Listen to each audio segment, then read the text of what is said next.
Okay, this is a quick tutorial for people who understand how the zero works and want to start practicing, learning how to actually do it for the first time.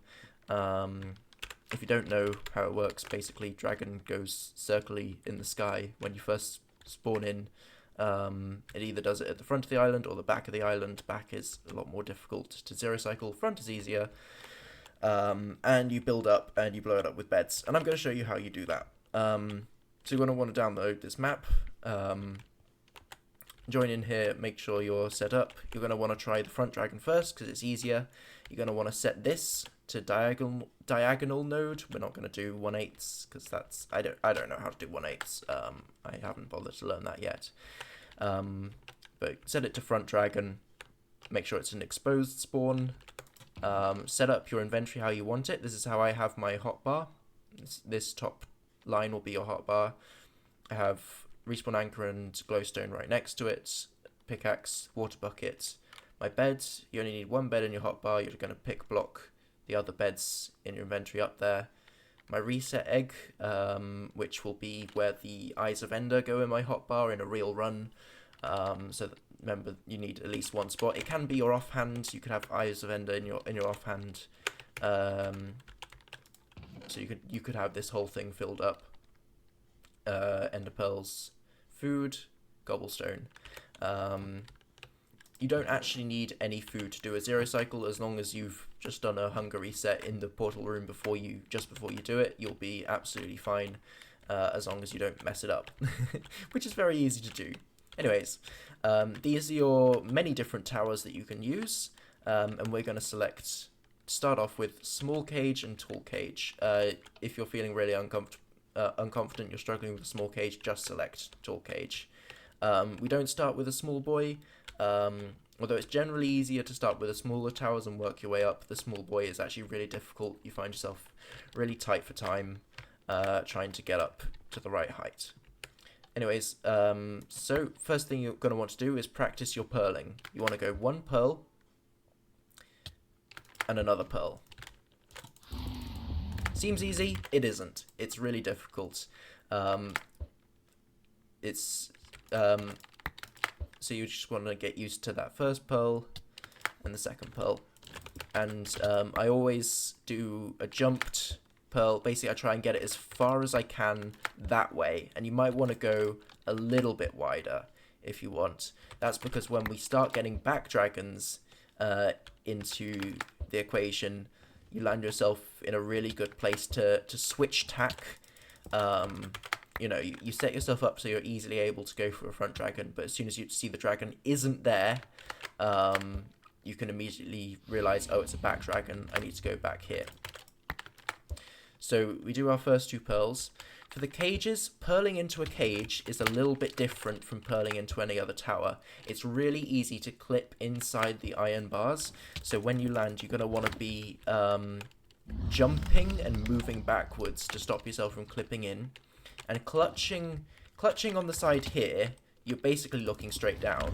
But for clutching on the side of iron bars, you're going to want to look much closer to the iron bars. So keep that in mind when you see it's a cage. Just think, okay, I don't want to be looking straight down. I want to be looking more there. And look at that. Perfect pearl landed up here. That gives you a lot of time to then do what you need to do next. And I'm just going to let the dragon fly away. You can go do something else. Go on, I just need to show this setup. Go mind your own business.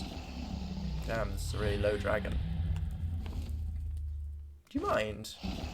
Do you mind? Oh my gosh. Ow. Unnecessary. Okay. We're just going to get back up there real quick. Oh, look at that. Beautiful.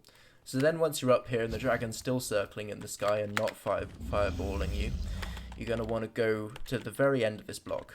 And it's really difficult to build off of an iron bar because the thing is small, so just really focus on getting above it. You've got plenty of time.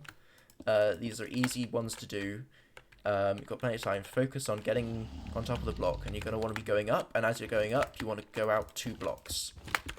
Nice and easy. And you're going to want to have F3 open. Once you do the second pearl up, as the pearl is flying open, F3 is what I go for. I find F3 sort of gets in the way of the screen a little bit, which is a little bit annoying. Are you serious? I'm trying to do a tutorial here.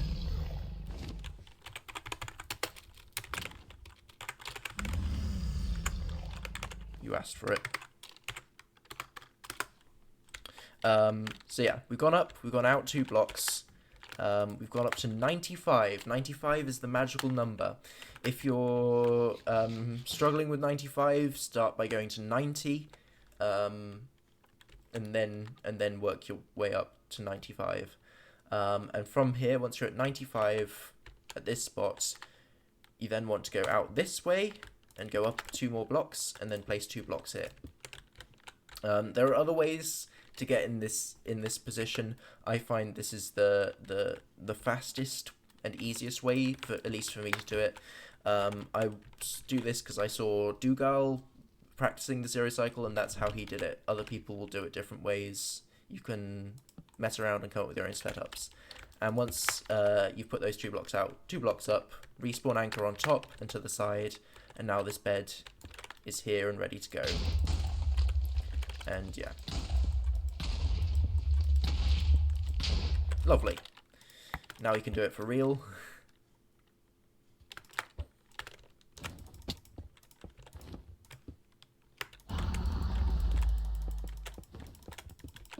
That was not great, but it's fine.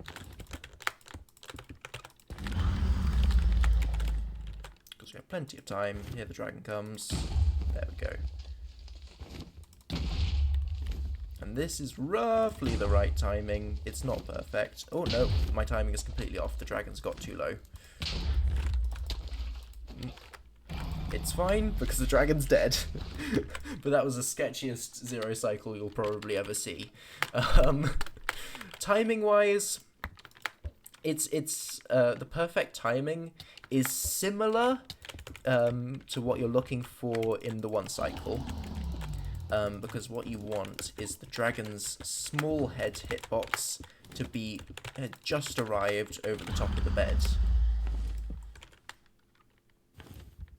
There.